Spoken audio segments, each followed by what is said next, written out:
ಅಲ್ವಾ? ಆರೋಗ್ಯ ತೊಂದರೆ ಆಗಿದೆ ಒಂದು. ಎರಡನೇದು ಮತ್ತೆ ಗಂಡ್ಮಕ್ಳು ಒಂದು ದುರಂತಮಯ ಆಗುತ್ತೆ. ಆಗಿದಾವಲ್ವಾ? ಎರಡಾಗಿದಾವಲ್ವಾ? ಓಕೆ. ಮೂರನೇದು ಆರ್ಥಿಕವಾಗಿ ಅಂದ್ರೆ ಹಣಕಾಸಿನಲ್ಲಿ ಬಾರಿ ತೊಂದರೆ ಮಾಡ್ಕೊಳ್ತಾ ಹೋಗ್ತಾರೆ. ಮೇನ್ ಪ್ರಾಬ್ಲಮ್ ಆಗ್ಬಿಡುತ್ತೆ. ಸರಿನಾ? ಹೇಳಲೇಬೇಕು ನೋಡಿ. ಈ ಬಾಗ್ಲಿದ್ರೆ ಇಲ್ಲಿ ಮಲಗುವಂತ ಮನುಷ್ಯನ ಅಕಾಲ ಮರಣ ಆಗುತ್ತೆ. ನೆನ್ಪಿಟ್ಕೊಳ್ಳಿ. ಅರ್ಥ ಆಯ್ತು ಹೇಳೋದು? ಇಬ್ರು ಆಗಿದಾರಲ್ವಾ? ಆಗೋದ್ ಬೇಡ, ಮುಂದೆ ತೊಂದರೆ ಆಗೋದ್ ಬೇಡ. ಎರಡು ತೊಂದರೆ ಆಗ್ಬಿಟ್ಟಿದೆ. ಮೂರನೇ ಬಂದಿದ್ದು ನಿಮ್ ಮನೆಗೆ ಎಷ್ಟು ಸಮಾಧಾನ ಇದೆಯಾ?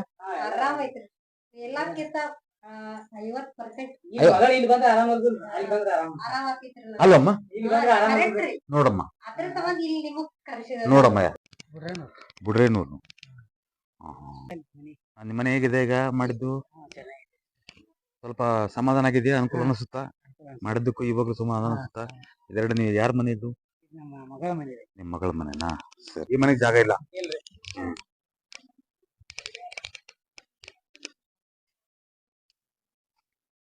ಇವನೇ ಓನರ್ ಹೆಸರೇನು? ಸುರೇಶ್ ಬಾ. ಈ ಖಾಲಿ ಜಾಗ ಏನಿದೆಯೋ ಇದು ಈ ಮನೆಗೆ ಬಿಟ್ಕೊಡಿ. ಇದನ್ನ ತಗೋಬೇಡಿ ನೀವು. ಇದನ್ನ ತಗೊಂಡ್ರೆ ಏನ್ ಮಾಡಿದ್ರೆ ಸಕ್ಸಸ್ ಆಗಲ್ಲ ನೋಡಿ. ನೆನ್ಪಿಟ್ಕೊಂಡ್ಬಿಡಿ.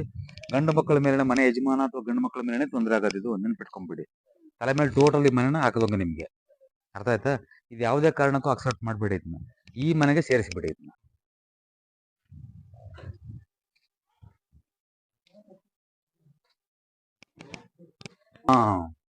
ನೋಡಿ. ಯಾರು ನಿಂದ್ರಮ್ಮ? ಹೌದ್ರಾ? ಸರಿ. ನಿಮ್ಮ ಶ್ರೀಮತಿ ಅವರಾ? ಸರಿ. ಲೈಟ್ ಹಾಕಿ ಇಲ್ಲಿ ಒಳಗಡೆ.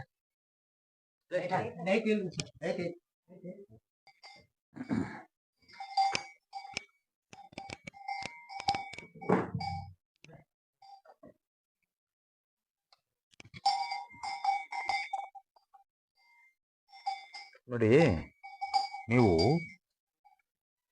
ಈ ಬಾಗಿಲಿದೆಯಲ್ಲ ಸುರೇಶ್, ಈ ಬಾಗಿಲಿದೆಯಲ್ಲ ಇದು, ಈ ಬಾಗಿಲು ನಿಮ್ಮನ್ನ ಒಂದು ಕಡೆ ಸ್ಟೆಬಲ್ ಆಗಿ ನಿಲ್ಸಲ್ಲ. ಇದು ಅಂದ್ರೆ ತಲೆ ಸುತ್ತಿಸ್ತದು.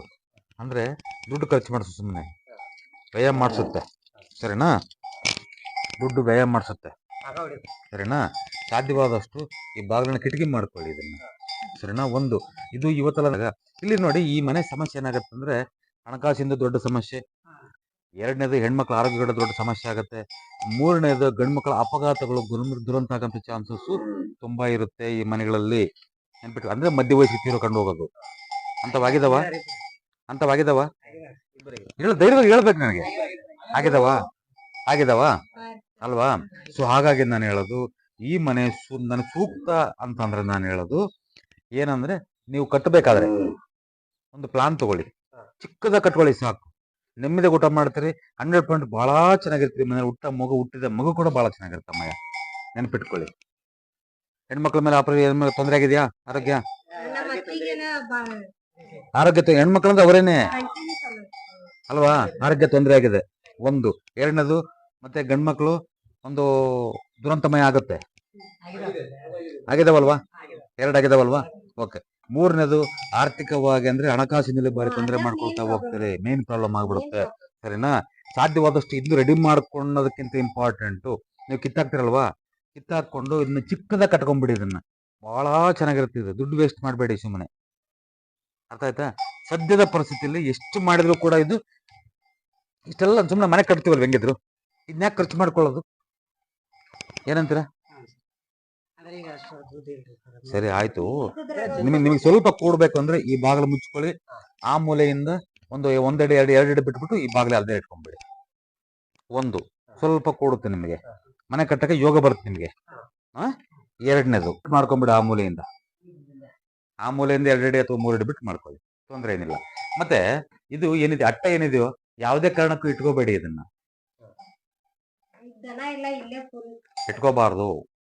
ಕಿತ್ತಾಕಿ ಫಸ್ಟ್ ಇದನ್ನ. ಸರಿನಾ? ಇದನ್ನೆಲ್ಲ ಫಸ್ಟ್ ಕಿತ್ಬಿಟ್ಟು ಹೊರಗೆ ಹಾಕ್ಬಿಡಿ. ಇದನ್ನೆಲ್ಲ ಯಾವುದೇ ಕಾರಣಕ್ಕೂ ತಲೆ ಮೇಲೆ ಎಷ್ಟು ಕಲ್ಲಾಗತ್ತೋ ಅಷ್ಟು ನೀನು ಏನು ಕೆಲಸ ಮಾಡ್ತೀಯ? ಏನು ಮಾಡ್ತಿಲ್ಲ ನೀನು.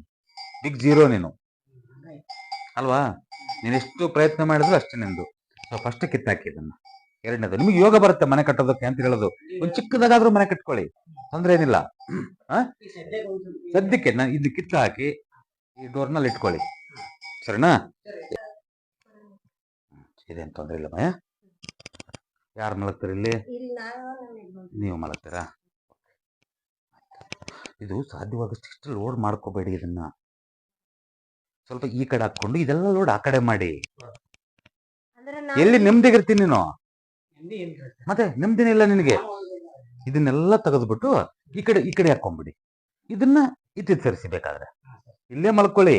ಇತ್ತಿತ್ತರಿಸಿ. ಒಂದು ಎರಡನೇದು, ಇಲ್ಲಿ ಮಲ್ಕೊಳ್ಳೋ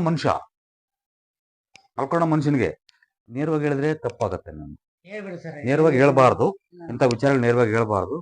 ನಾನು ಎಷ್ಟೋ ಸರಿ ಬದುಕಬಾರ್ದು ಅನ್ಸ್ಬಿಡುತ್ತೆ ನಿನಗೆ. ನೆನ್ಪಿಟ್ಟು ಅಲ್ಲ, ಆಗಿದೆಯಾ ಇಲ್ವಾ? ಎರಡು ಹೇಳು ನನಗೆ. ನಾನು ಬದುಕೋದೇ ಬೇಡ ಜೀವನದಾಗ ನಂಗೆ ಆಗ್ಬಿಡುತ್ತೆ ನಿನಗೆ, ಅಲ್ವಾ? ಅರ್ಥ ಆಯ್ತಾ? ಆದ್ರೆ ನೀವು ಆ ಕಡೆ ಮಲ್ಕೊಳ್ಳೋದಾದ್ರೆ ಒಂದು ಕೆಲಸ ಮಾಡಿ ತಗೊಂಡೋಗಿ ಆ ಕಡೆ ಹಾಕೊಂಡ್ಬಿಡಿ. ಇಲ್ಲಿ ಯಾರನ್ನ ಗಂಡ್ಮಕ್ಳು ಮಲಗಿಸ್ಬೇಡಿ, ಸರಿನಾ? ಸದ್ಯಕ್ಕೆ ಗಂಡ್ಮಕ್ಳು ಮಲಗಬಾರ್ದು. ನಾನು ಹೇಳಿದ್ರೆ ಏನಾಗತ್ತೆ ಅಂದ್ರೆ ನಿಮ್ಗೆ ಬೇಸರ ಆಗತ್ತೆ, ನೋವಾಗತ್ತೆ, ಸರಿನಾ? ಹಾ, ನೇರವಾಗಿ ಬೇಡ.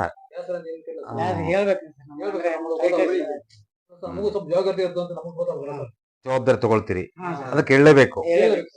ನೋಡಿ, ಈ ಬಾಗ್ಲಿದ್ರೆ ಇಲ್ಲಿ ಮಲಗುವಂತ ಮನುಷ್ಯನ ಅಕಾಲ ಮರಣ ಆಗತ್ತೆ, ನೆನ್ಪಿಟ್ಕೊಳ್ಳಿ. ಅರ್ಥ ಆಯ್ತು ಹೇಳೋದು?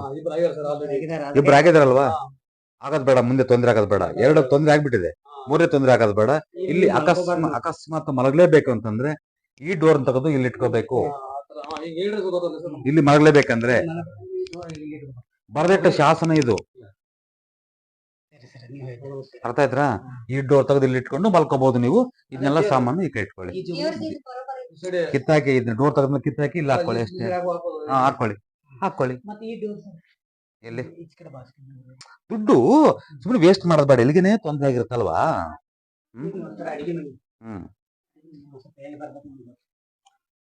ಅದಕ್ಕೆ ಇನ್ವೆಸ್ಟ್ ಮಾಡೋದ್ ಬೇಡ. ಅದರಿಂದ ಅತಿ ದೊಡ್ಡ ತೊಂದರೆ ಆಗ್ತಿಲ್ಲ ನಿಮ್ಗೆ. ಆಗಂತ ಅತಿ ದೊಡ್ಡ ತೊಂದರೆ ಯಾವ್ದು ಗೊತ್ತಾ ನಾನು ಹೇಳೋದು? ಇದು ಮನೆ ಕಿತ್ತಾಕಿದ್ರೆ 100ಕ್ಕೆ 100 ನೀವು ಕಿತ್ತಾಕ್ತೀರಿ. ಇದನ್ನ ಇವತ್ತಲ್ಲ ನಾಳೆ ಮನೆ ಕಟ್ತೀರಿ, ಕಿತ್ತಾಕ್ತೀರಿ, ಕೊಡ್ತೀರಿ. ಆದ್ರೆ ಕಟ್ಟೋದಕ್ಕಿಂತ ಮುಂಚೆ ನಿಮ್ಗೆ ಸ್ವಲ್ಪ ನೆಮ್ಮದಿ ಇರ್ಬೇಕಂದ್ರೆ ಆ ಡೋರ್ ಅನ್ನು ತಗೊಳ್ಳಿ, ಮತ್ತೆ ಅದನ್ನ ಅಟ್ಟ ಒಂದು ತೆಗೆದಾಕಿ. ಮತ್ತೆ ನೆಕ್ಸ್ಟ್ ಅಲ್ಲಿ ಮಲಗಬೇಕಾದ್ರೆ ಯಾವುದೇ ಕಾರಣಕ್ಕೂ ಡೋರ್ ಆ ಕಡೆ ಇಟ್ಕೊಂಡೆ. ಇಲ್ಲ ಡೋರ್ ನಿಮ್ಗೆ ಮಾಡಕ್ ಆಗ್ಲಿಲ್ವಾ? ಅಲ್ಲ, ಸ್ವಲ್ಪ ಇಟಿ ಕಿತ್ಬಿಟ್ಟು ಈಗ ಕಿಟಿಗೆ ಕಟ್ಟಿ ಆ ಡೋರ್ ಮಾಡಿದ್ರೆ ಪರಲ್ಲ ಓಪನ್ ಮಾಡಿ ಅಲ್ಲಿ ಸಾಕು. ನಾನು ಹೇಳಿ ಓಪನ್ ಬಿಡಿ, ತೊಂದ್ರೆ ಏನಿಲ್ಲ. ಅದನ್ನ ಡೋರೇ ಮಾಡ್ಬೇಕಾದ್ರೆ ಏನಿಲ್ವಲ್ಲ, ಅಲ್ವಾ? ಹಾಗಾಗಿ ಇಲ್ಲ ಅಂತ ಅಂದ್ರೆ ದುರಂತಮಯ ಆಗತ್ತೆ. ನೀವಾಗಲೇ ಹೇಳಿದ್ರಿ ಮನೇಲಿ ಏನಾಗಿತ್ತು? ಹಾ,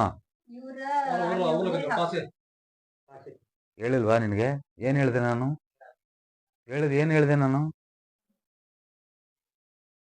ಎಷ್ಟೋ ಸರಿ ನೀನು ಬದುಕಬಾರ್ದು ಅನ್ಕೊಂಡ್ಬಿಡ್ತೀಯ ಅಲ್ಲಿ ಮಲ್ಕೊಂಡ್ರೆ. ಅಲ್ಲ, ಮಾನಸಿಕ ಪರಿಸ್ಥಿತಿ ಹೇಳೋದು ನನಗೆ. ನಿನ್ನ ಮನಸ್ಸು ಹೆಂಗಿದೆ ಅಂತ ಹೇಳೋದು ನನಗೆ. ಅರ್ಥ ಆಯ್ತಾ? ಅವ್ರು ಪರ್ಸನಲ್ ಹೇಳೋದ್ ಬೇಡ, ಅವ್ರ ಪರ್ಸನಲ್ ಹತ್ರ ಮಾತಾಡೋದ್ ಬೇಡ. ಹಂಗ ತೊಂದರೆ ಆಗ್ಬಿಡುತ್ತೆ ನೋಡು. ಆದ್ರೆ ಇದು ನಿನ್ನ ತೊಂದರೆ ಅಲ್ಲ. ನಿನ್ನ ದರ್ಶನ್ ಕೇಸ್ ನಲ್ಲಿ ಕೂಡ ಹೇಳಿದೀನಿ, ನಾನೊಂದು ಚಾನಲ್ ಅಲ್ಲಿ ಹೇಳಿದೀನಿ, ನೋಡಿದ್ರಲ್ಲ ನೀವು? ಅರ್ಥ ಆಯ್ತಾ? ಯಾಕಾಯ್ತು, ಏನಾಯ್ತು ಅಂತ ಹೇಳಿದೀನಿ. ಸೊ ಹಾಗಾಗಿ ಇದನ್ನ ಮೇನ್ ಬಾಗಿಲು ಚೆನ್ನಾಗಿದೆ, ಅದ್ರ ಬಗ್ಗೆ ಯಾವುದೇ ಕಾರಣಕ್ಕೂ ತಲೆ ಕೆಡಿಸ್ಕೋಬೇಡಿ. ನಾನು ಹೇಳಿದ ಒಂದ್ 2-3 ಅತಿ ಕಡಿಮೆ ವೆಚ್ಚದಲ್ಲಿ ಅತಿ ಶೀಘ್ರದಲ್ಲಿ ಮಾಡ್ಕೊಳ್ಳಿ. ಮಾಡ್ಕೊಂಡಾಗ ನಿಮ್ಗೆ ಸ್ವಲ್ಪ, ನಾನು ಪೂರ್ಣ ಪ್ರಮಾಣದಲ್ಲಿ ಆಗುತ್ತೆ ಅಂತ ಹೇಳಲ್ಲ, ಸರಿನಾ? ಸ್ವಲ್ಪ ಪ್ರಮಾಣದಲ್ಲಿ ಒಂದು ಹುಲ್ಲುಕಡ್ಡೆ ಆಸರೆ ಇದ್ದಂಗೆ. ಇದು ಹುಲ್ಲುಕಡ್ಡೆ ಸಿಕ್ಕರೆ ಸಾಯೋದು ಬದುಕಿದಂಗೆ. ಹುಲ್ಲುಕಡ್ಡೆ ಆಸರೆ ಸಿಕ್ಕಂಗೆ ಆಗುತ್ತೆ ನಿಮ್ಗೆ. ಸಿಕ್ಕಾಗ ನಿಮಗೆ ₹1,00,000 ಸಾಲ ಆಗ್ಲಿ, ಒಂದು ಚಿಕ್ಕದಾಗಿ ಮನೆ ಕಟ್ಕೊಳ್ಳಿ ಸಾಕು. ಚಿಕ್ಕದಾಗಿ ಇದೇ ಹೆಂಚ್ ಹಾಕೊಂಡೆ ಹೇಗಿರ್ತೀರಿ ನೋಡ್ರಿ. ಅವಾಗ ಹೇಳ್ರಿ ನನಗೆ, ನಿಮ್ ಮಗಳು ಚೆನ್ನಾಗಿರ್ಬೇಕಂದ್ರೆ ಒಂದು ಚಿಕ್ಕ ಮನೆ ಮಾಡ್ಕೊಡಿ ಸಾಕು. ಚಿಕ್ಕದು ಮಾಡ್ಕೊಡಿ, ನೋಡಿ ಅವ್ರು ಹೇಗಿರ್ತಾರಂತ. ಆಮೇಲೆ ಹೇಳಿ ನನಗೆ. ನೀವಾಗಲೇ ಒಂದ್ಸರಿ ಬಂದಿದ್ದು ನಿಮ್ಮ ಮನೆಗೆ. ಎಷ್ಟು ದಿವಸ ಆಯ್ತು ಬಂದು? ವರ್ಷ ಆಯ್ತು. ನಿಮ್ಗೆ ಸಮಾಧಾನ ಇದೆಯಾ?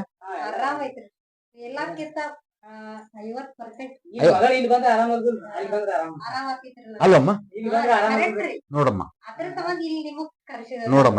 ಸೊ ಹಾಗಾಗಿ ನೀವು ಇದನ್ನ ಯಾವ್ದೇ ಕಾರಣಕ್ಕೆ ಕಲ್ಲಗಳಿಬೇಡಿ. ಅಪ್ಪಾಜಿ ಮಾತು ಕೇಳಿ, ಮಾವನ್ ಮಾತು ಕೇಳಪ್ಪ. ಹೇಳ್ಬೇಕು, ಅರ್ಥ ಆಯ್ತಾ? ಯಾಕಂದ್ರೆ ನನಗೇನ ಕೊಡ್ತೀರ ನೀವು? ಈ ಮನೆ ನನ್ನ ಹೆಸರಿನ ಬರ್ಕೊಡ್ತೀರ ನೀವು? ನಿಮ್ಮ ಮನೆ ನೀವು ಮಾಡ್ಕೊಳ್ತೀರಪ್ಪ, ಅಲ್ವಾ?